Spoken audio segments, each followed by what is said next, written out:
Bonjour, on se retrouve pour l'épisode 3 du vlog en Nouvelle-Zélande. Petite remise en situation quand même de cette histoire parce que ça fait longtemps que le dernier vlog est sorti. Donc je suis arrivé en octobre en Nouvelle-Zélande où j'ai travaillé pendant 4 mois à Auckland.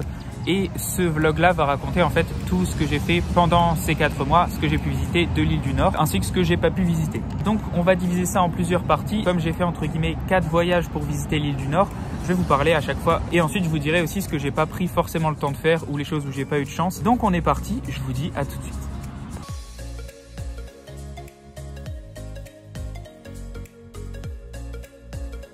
Donc pour commencer, au niveau des premières choses que j'ai pu visiter autour d'Auckland, c'est vraiment les choses basiques. Le premier c'est Waiheke Island qui est une île vraiment à 30 minutes de ferry de Auckland et qui est un petit peu, qui est très naturel, qui est très sympa à faire. Franchement je le conseille si vous allez à Auckland et que vous êtes en mode c'est de la ville, je suis déçu, j'ai envie d'être en Nouvelle-Zélande, etc. C'est vraiment le truc qui vous fait un petit peu revenir en mode rural. Waouh, je pensais pas utiliser ce mot là un jour dans ma vie. Bref. Du coup, ouais, ça vous fait vraiment revenir un petit peu au naturel. Donc, je vous conseille quand même de le faire si vous êtes dans le coin et que vous voulez visiter une île. La deuxième chose que j'ai visité vers Auckland, enfin du moins quand j'y étais, c'est Hobbiton. Donc Hobbiton qui est le village des Hobbits dans le Seigneur des Anneaux. Donc moi j'ai vraiment kiffé le fait de le faire étant donné que j'étais avec des copains et qu'on a vraiment bien rigolé sur tout le truc. Après je suis vraiment pas un puriste de Seigneur des Anneaux et genre je les ai vus mais je suis pas en mode je reconnais les arbres et je reconnais les maisons. Du coup j'ai bien aimé mais sans ce côté vraiment de pur fan qui réalise son rêve honnêtement. Mais clairement c'est quelque chose à faire étant donné que ça reste quand même un lieu de tournage d'un gros film qu'il y a eu, enfin des gros films qu'il y a eu. Je trouve ça super intéressant à faire même si on n'est pas très fan, ça reste toujours quelque chose de très exclusif. Voilà à ce niveau là et du coup ça c'était vraiment ce que j'ai fait autour de la ville où j'étais et ensuite on va partir du coup pour le premier voyage que j'ai fait réellement. Au niveau du premier voyage qu'on a fait, donc on était 3, on est parti depuis Auckland, on a loué une voiture et on est monté dans le Northland. Donc le Northland c'est juste au-dessus d'Auckland pour résumer. Ce qu'on a fait, on a commencé directement avec un gros bout de chemin jusqu'au Cap Renga. Moi j'ai vraiment bien aimé dans le sens où je pense que ça reste quand même quelque chose à faire quand on part en Nouvelle-Zélande et que ça reste un coin assez mythique de l'île et surtout de l'île du Nord, donc je conseille vraiment de le faire et clairement ça reste quand même très sympa, c'est des vrais beaux paysages, donc clairement c'était super intéressant. Juste à côté du coup du Cap Renga, je pense que c'est 30 minutes de route, c'est vraiment sur le chemin. Il y a des dunes de sable qui sont assez énormes. C'est vraiment les dunes du Pila mais version néo-zélandaise. En fait, ce qu'il y a de sympa là-bas, c'est que déjà on peut monter tout en haut et avoir une très belle vue sur la forêt qui est juste à côté. Il y a une petite rivière un petit peu qui longe. Plus vous avez l'océan, donc ça reste très intéressant à voir. Et aussi ce qu'il y a de super cool, c'est le côté où on peut louer des planches et ensuite faire de l'espèce de surf. Je sais pas trop comment on appelle ça, je pense que c'est un nom en anglais mais je ne l'ai absolument pas. C'est du surf en fait sur le sable, donc il suffit de louer une planche, je crois que c'était 10 $ la planche pour vraiment toute l'après-midi. Donc si vous avez une âme de surfeur de sable, ça reste une activité vraiment cool à faire, même si c'est 2-3 fois, franchement c'est vraiment sympa, plutôt qu'il n'y ait absolument rien à faire sur ces dunes là. Ensuite on est revenu du coup sur le chemin pour retourner vers Auckland où on a fait Whangarei Falls qui est en gros une grosse chute d'eau super impressionnante. Ce qu'il y a de super intéressant avec cette chute d'eau, c'est qu'il n'y a vraiment pas de trail à faire. Donc si vous êtes un peu en mode flemme de faire des trails, vous arrivez en voiture, la chute d'eau est juste à côté et si vous êtes dans un mood de vraiment vous balader etc, il y a plein de chemins qui sont assez intéressants à faire. Mais la grosse chute d'eau et Whangarei Falls c'est vraiment à 2 minutes quand vous sortez de la voiture. Donc ça c'est quand même plutôt cool comparé à d'autres trucs où il faut faire 6 heures pour arriver devant une chute d'eau. Tout dépend après ce que vous cherchez clairement en Nouvelle-Zélande. Autre chose qu'on a fait, c'est les Waipu Caves. Donc ça, c'est assez connu. Et en gros, c'est des vers luisants qu'il y a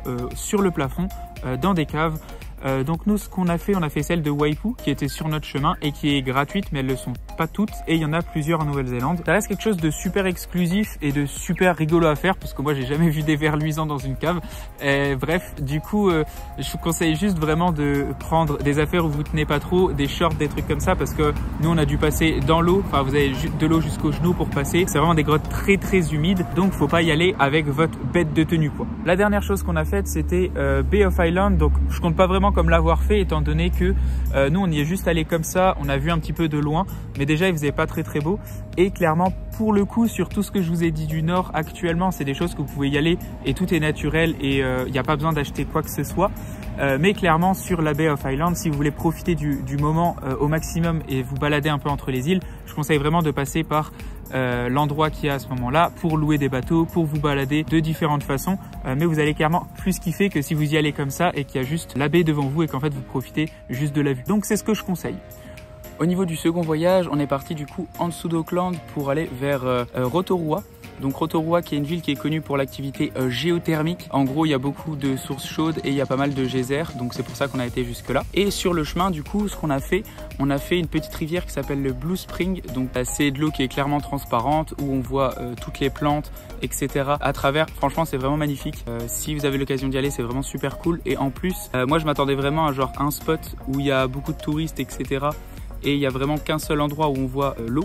Et en fait non, c'est vraiment un trail de environ 30 minutes où vous suivez la rivière et il y a vraiment plein de spots et c'est vraiment magnifique. Honnêtement, c'est un des meilleurs trucs que j'ai fait, du moins au niveau de la beauté de l'eau, c'est clairement le meilleur que j'ai fait actuellement. Sur le chemin, on a fait aussi Opwaki River, qui est juste une petite chute d'eau dans une rivière, mais qui est au niveau d'un pont qui est assez facile d'accès et on y va en voiture super facilement.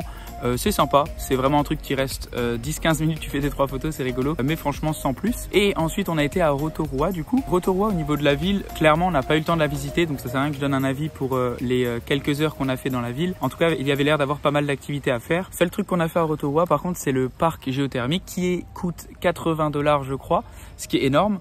Donc il y a la première partie, vous voyez des kiwis, il vous explique un petit peu l'histoire des kiwis, donc qui est l'animal éponyme de la Nouvelle-Zélande et qui est exclusif à ce pays-là, donc c'est un oiseau. Et ensuite, du coup, il y a la visite du parc géothermique, donc avec des geysers, etc. Honnêtement, c'était sympa, on l'a fait, mais clairement, ça vaut pas les 80 $ dans le sens où il y a à peu près tout qui se ressemble. Il y a juste un gros geyser qui est assez impressionnant. Mais honnêtement, je pense que Waitopu, dont on parlera dans le prochain voyage, vaut clairement plus le coup d'œil que celui-ci et est clairement moins cher. Et après avoir fait tout ça, du coup, on est rentré vers Auckland pour finir ce second voyage. Pour le dernier, on est parti du coup vers le même coin. Le seul truc, c'est qu'on est descendu un peu plus bas, donc vers Taupo. Et juste en dessous de Taupo, il y a le Tongariro Road, qui est une montagne que quasiment tous ceux que j'ai vus ont monté. C'est un truc qui est vraiment accessible à tout le monde, mais tout en haut de cette montagne, il y a vraiment une bête de vue sur des lacs. Et ça vaut vraiment clairement le coup d'œil. Et c'est pas très difficile à faire, donc je conseille vraiment de le faire si c'est possible. Au niveau de ce qu'on a fait sur le chemin, donc on a fait Waitopu. Donc Waitopu qui est pareil, un parc géothermique, mais pour le coup il y a vraiment beaucoup plus de couleurs, il y a beaucoup plus de diversité dans ce que vous voyez, et en plus le prix est clairement moins élevé. Seule chose, c'est que je crois que les horaires d'ouverture sont vraiment assez compliqués à voir, mais clairement ça vaut le détour et je conseille ce parc là si vous devez faire qu'un seul parc. On a été jusqu'au lac de Taupo qui est assez connu, bon très beau lac, en Nouvelle-Zélande on voit des lacs partout qui sont très beaux, mais clairement celui-ci est sympa aussi. Et derrière on a fait le Tongariro. Donc le Tongariro c'est pas passé comme prévu pour moi et pour eux. Pour nous ça a été une sacrée histoire parce que pour tout le monde ça s'est bien passé. On est parti un jour où il faisait pas non plus archi beau, mais ça devait passer, il devait avoir quand même un petit peu de soleil. Au final, on est monté et au bout de 3 heures, on s'est rendu compte que le soleil n'allait absolument jamais arriver.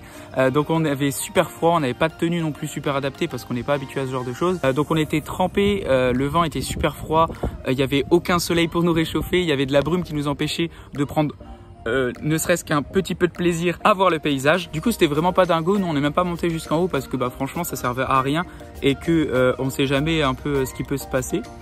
Et du coup on est redescendu avec toute notre frustration et ensuite on est rentré à la maison. C'était du coup le dernier voyage que j'ai effectué dans l'île du Nord. La seule chose que j'ai faite en plus c'est de partir de Auckland jusqu'à Wellington pour ensuite aller vers l'île du Sud. Donc Wellington qui est vraiment pour le coup une ville super sympa. Elle est étudiante, ça bouge, il y a plein de choses à faire. Si vraiment faut pour travailler ou quoi ça peut être intéressant, pour étudier pareil. Par contre pour visiter clairement 2 jours ça suffit. Mais franchement la ville est vraiment cool, il y a une bonne ambiance. Au niveau des choses que j'ai pas faites sur l'île du Nord, donc je compte que le Tongariro je l'ai pas fait parce que on n'est pas monté en haut, on n'a pas vu la vue que on avait prévu d'avoir. Pareil pour Coromandel qui est une plage juste à côté aussi d'Auckland, on aurait dû aller mais on n'a pas été. Donc bon c'est pas très grave mais ça reste une très belle plage à faire. Pareil pour le Egmont National Park qui est sur la partie ouest de la Nouvelle-Zélande sur l'île du Nord qui est super sympa à faire, mais le truc c'est que nous on était quand même éloignés et pour faire un aller-retour juste pour un seul point d'intérêt ça me dérangeait un petit peu. Donc on ne l'a pas fait, mais ça reste un point super intéressant. Pareil pour Bay of Island que je compte pas comme avoir fait parce que pour moi il faut quand même naviguer dans les Bay of Island, sinon il y a quand même un petit peu moins d'intérêt. En conclusion, moi j'ai vraiment kiffé l'île du Nord, que ce soit le travail, que ce soit tout ce que j'ai visité. Clairement tous les paysages sont vraiment ouf. Le seul truc que je conseille c'est vraiment de commencer par l'île du Nord et ensuite de faire l'île du Sud, étant donné que l'île du Sud reste quand même beaucoup plus impressionnante au niveau des paysages. Donc sinon ça risquerait un peu, vous risqueriez un peu d'être déçu d'aller dans l'île du Sud et ensuite faire l'île du Nord. Du moins c'est le retour que j'ai eu et moi le feeling que j'ai actuellement aussi. Mais en tout cas moi j'ai vraiment beaucoup apprécié. Tout est assez ouf, tout est aussi à proximité d'Auckland, donc il y a vraiment moyen de travailler et d'aller visiter en même temps, ce que je trouve vraiment très pratique. Clairement voilà, je pense avoir dit ce que j'avais à dire, en sachant que tout ce que j'ai dit reste subjectif et que c'est clairement ma vision des choses. Donc il y a peut-être des choses où vous n'allez pas kiffer ou des choses où vous vous direz c'est à chier. Mais en tout cas, moi ça s'est bien passé, voilà. Merci d'avoir regardé et on se retrouve bientôt pour le vlog de l'île du Sud. Ciao ciao, à plus.